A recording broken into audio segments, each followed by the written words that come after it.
Giles Montessori and School. Unit 2. English Grade 5. Difficult words from read at your own workbook. New, जाना, understood.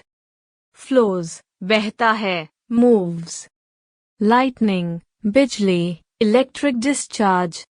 Understand, समझना, comprehend. Condenses, गाढ़ा होना, thicken. Struck, मरा, hit. Happens, होता है, occurs.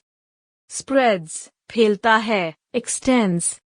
Warm, garam, hot. Out, बाहर, outside. droplets, कतराए, drops.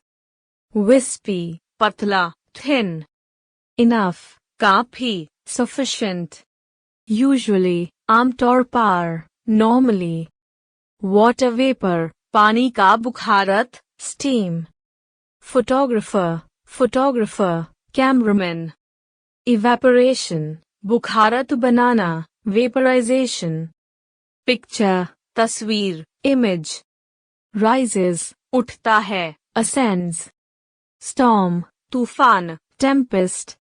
Flows, बहता है, moves. Condenses, गढ़ा होना, thicken. Spreads, फैलता है, extends. Out, बाहर, outside. wispy. पतला, thin. Usually, आमतौर पर, normally.